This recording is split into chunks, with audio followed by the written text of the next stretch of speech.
It's Brainwash with Dr. Tom. We're here with Benjy Johnson today. We've asked him to select 20 influence songs. Benjy Johnson is from Greensboro, North Carolina.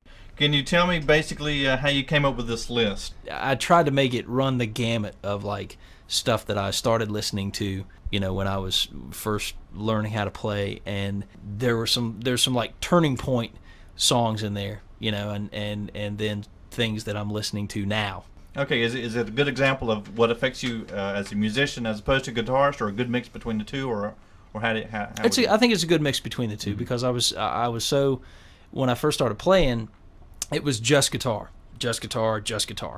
and the more I got into it, and it was great, because all I had to do was just show up, plug the guitar in, and go. I was the guitar player in the band, and I had to sing, had to do anything, make sure my amp worked, my guitar worked, and that was it, you know, and it was all cool. And then I really did that up till probably 5 or 6 years ago, and then did my own record where I played pretty much everything on it. Mm-hmm. You know, I tried to write songs that were good songs, you know, from the point of a songwriter, and really look at it when I was mixing it and make sure that I didn't say, well, the guitar needs to be louder. You know, so I mean, the funny thing is, you listen to my record and you'll be like, why are you interviewing this guy as a guitar player? But it's like, that's just how that was the whole beginning. That was the whole central thing of my whole musicianship, is just the guitar.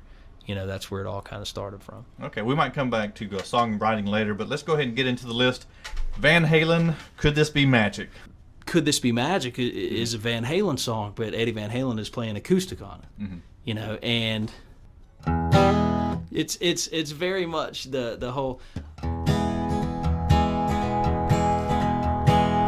And you think you're listening to a country song. Lonely ships upon the water, and you know, the thing is, what I've done is I've gone through my list and I've tried to pick the most unobvious songs from them, because those were the songs that stuck with me. When I first heard Eddie Van Halen, I heard Eruption, and it was like, I can tell you whose house I was at.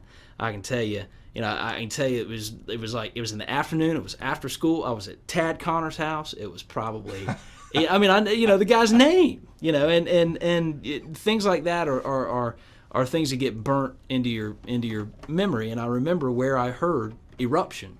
And of course, that was that's the one Eddie Van Halen track that everybody's going to pick. But this is the one that has ended up 20 years later now. If I can listen to it, 25 years later, listen to it now, that's the one that's probably influencing me the most